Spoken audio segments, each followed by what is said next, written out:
ಸಚಿವೆ ಲಕ್ಷ್ಮೀ ಹೆಬ್ಬಾಳ್ಕರ್ ವಿರುದ್ಧ ಸಿಟಿ ರವಿ ಆಕ್ಷೇಪಾರ್ಹ ಪದವನ್ನು ಬಳಕೆ ಮಾಡಿದ್ದಾರೆ ಎನ್ನಲಾದ ಘಟನೆಯನ್ನ ಖಂಡಿಸಿ ದಕ್ಷಿಣ ಕನ್ನಡ ಜಿಲ್ಲಾ ಬಿಜೆಪಿ ಕಚೇರಿಗೆ ಮುತ್ತಿಗೆಗೆ ಕರೆ ನೀಡಿದ ಕಾಂಗ್ರೆಸ್ ಕಾರ್ಯಕರ್ತರನ್ನ ಕೊಡಿಯಲ್ಬೈಲ್ ಬಿಜೆಪಿ ಕಚೇರಿ ಎದುರು ಪೊಲೀಸರು ವಶಕ್ಕೆ ತೆಗೆದುಕೊಂಡಿದ್ದಾರೆ. ದಕ್ಷಿಣ ಕನ್ನಡ ಜಿಲ್ಲಾ ಕಾಂಗ್ರೆಸ್ ಎನ್ಎಸ್ಯು ಘಟಕದಿಂದ ಮುತ್ತಿಗೆಗೆ ಕರೆ ನೀಡಲಾಗಿತ್ತು. ಮಂಗಳೂರು ನಗರದ ಕರಂಗಲ್ಪಾಡಿ ಬಳಿ ಕಾಂಗ್ರೆಸ್ ಕಾರ್ಯಕರ್ತರು ಜಮಾವಣೆಗೊಂಡಿದ್ದಾರೆ. ನಗರದ ಪಿವಿಎಸ್ ಬಳಿ ಇರುವ ಜಿಲ್ಲಾ ಬಿಜೆಪಿ ಕಚೇರಿಗೆ ಸೀರೆ ಹಾಗೂ ಬಳೆಯನ್ನ ಹಿಡಿದುಕೊಂಡು ಮೆರವಣಿಗೆ ಹೊರಡಲು ಕಾರ್ಯಕರ್ತರು ಯೋಜನೆಯನ್ನ ಹಾಕಿದ್ರು. ಕಾಂಗ್ರೆಸ್ ಮುತ್ತಿಗೆ ಕರೆ ಹಿನ್ನೆಲೆ ಪೊಲೀಸರು ಬಿಗಿ ಭದ್ರತೆಯನ್ನು ಏರ್ಪಡಿಸಿದ್ದಾರೆ. ಪಿವಿಎಸ್ ಬಳಿ ಪೊಲೀಸರು ಕಾಂಗ್ರೆಸ್ ಕಾರ್ಯಕರ್ತರನ್ನ ವಶಕ್ಕೆ ತೆಗೆದುಕೊಂಡ ಕಾರಣ ಮುತ್ತಿಗೆ ಯತ್ನ ವಿಫಲವಾಯಿತು.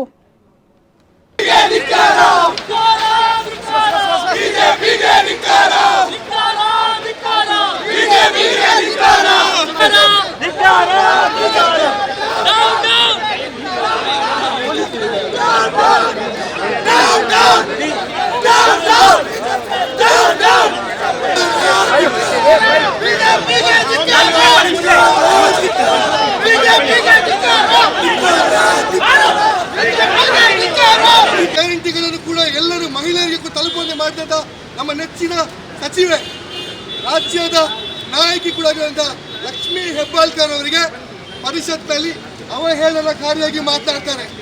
ಸನಾತನ ಧರ್ಮ, ಸನಾತನ ಪಕ್ಷ, ಭಾರತ್ ಮಾತಾ ಕಿ ಜೈ ಅಂತ ಹೇಳುವಾಗ ಈ ಭ್ರಷ್ಟ ಬಿಜೆಪಿಗರು ಮಹಿಳೆಯರಿಗೆ ಅವಮಾನವನ್ನು ಮಾಡ್ತಾ ಇದ್ದಾರೆ. ಇವತ್ತು ಲಕ್ಷ್ಮೀ ಹೆಬ್ಬಾಳ್ಕರ್ ಅಂತಹ ಒಂದು ಸಚಿವೆ ಈ ನಮ್ಮ ರಾಜ್ಯಕ್ಕೆ ಸಿಕ್ಕಿರೋ ನಮ್ಮೆಲ್ಲರ ಪುಣ್ಯ. ಅಂತ ಯಾವುದೇ ಒಂದು ಕೆಟ್ಟ ಯಾವುದೇ ರೀತಿಯಾಗಿ ಕೂಡ ಭ್ರಷ್ಟವನ್ನು ಮಾಡಿದ ಒಂದು ಒಳ್ಳೆ ರೀತಿಯಲ್ಲಿ ಜನಸಾಮಾನ್ಯರಿಗೆ ಉಪಯೋಗಕ್ಕೆ ನೀಡಿದ ಸಚಿವೆಯ ವಿರುದ್ಧ ಈ ರೀತಿಯಾಗಿ ಅವಹೇಳನಕಾರಿ ಭಾಷಣ ಮಾಡಿದಂಥ ಅವಹೇಳನ ಮಾತನಾಡ್ತದ ಸಿಟಿ ರವಿಯನ್ನು ಸಮರ್ಥಿಸ್ಕೊಳ್ತಿರಲ್ಲ ನೀವು. ನಿಮಗೆ ನಾಚಿಕೆ ಇದೆಯಾ? ಸಿಟಿ ರವಿಯ ಮನೆಯಲ್ಲಿ ಹೆಣ್ಮಕ್ಳಿಲ್ವಾ? ಬಿಜೆಪಿಯಲ್ಲಿ ಅವರಿಗೆ ಹೆಣ್ಮಕ್ಳು ಅದನ್ನು ಬೆಂಬಲಿಸ್ತಾರಲ್ಲ, ಏನು ಹೇಳಬೇಕು? ಅದಕ್ಕೋಸ್ಕರ ನಾವಿವತ್ತು NSU ದಕ್ಷಿಣ ಕನ್ನಡ ಜಿಲ್ಲೆ ವತಿಯಿಂದ ಬಿಜೆಪಿ ಅವರಿಗೆ ಒಂದು ಉಡುಗೊರೆಯನ್ನು ನೀಡ್ತಾ ಇದ್ದೇವೆ. ದಯವಿಟ್ಟು ನಿಮ್ಮ ಶಾಸಕ ಸಿಟಿ ರವಿ ಅವರಿಗೆ ಇದನ್ನು ನೀವು ನೀಡಬೇಕು. ಬಂಧುಗಳೇ, ಇವತ್ತು ಬಿಜೆಪಿಯವರು ಕಾಂಗ್ರೆಸ್ ಕಚೇರಿಯನ್ನು ಮುತ್ತಿಗೆ ಹಾಕಲಿಕ್ಕೆ ನಿನ್ನೆ ಬಂದಿದ್ರು.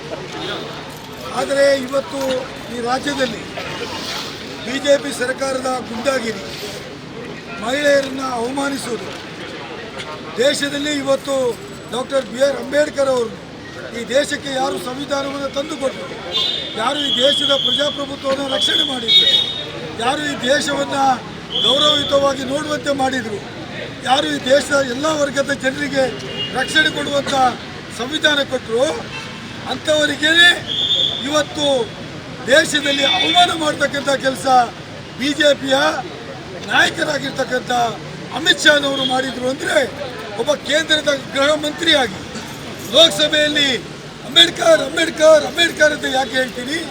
ಅದರ ಬದಿಗೆ ದೇವರು ಮಾಡಿ ಅಂತ ಹೇಳಿದರೆ ನಿಮಗೆ ಮುಕ್ತಿ ಸಿಗ್ತದೆ ಅಂತೇಳೋ ಮಾತನ್ನು ಹೇಳುವುದಾಗಿದ್ದರೆ, ಕಾಂಗ್ರೆಸ್ನವರಿಗೆ ಇವತ್ತು ಡಾಕ್ಟರ್ ಅಂಬೇಡ್ಕರ್ ಅವರು ದೇವರಿಗೆ ಸಮಾನವಾಗಿರ್ತಕ್ಕಂಥ ವ್ಯಕ್ತಿತ್ವ, ಇವತ್ತು ದೇವರಿಗೆ ಸಮಾನವಾಗಿರ್ತಕ್ಕಂಥ ವ್ಯಕ್ತಿತ್ವ ಇದ್ದಿದ್ರೆ ಇಡೀ ದೇಶದಲ್ಲಿ 145 ಕೋಟಿ ಜನರಿಗೆ ಇವತ್ತು ರಕ್ಷಣೆ ಮತ್ತು ಸಮಾಜದಲ್ಲಿ ಗೌರವ ಕೊಟ್ಟಿರ್ತಕ್ಕಂಥದ್ದು ಡಾಕ್ಟರ್ BR ಅಂಬೇಡ್ಕರ್ ಅವರ ಸಂವಿಧಾನ.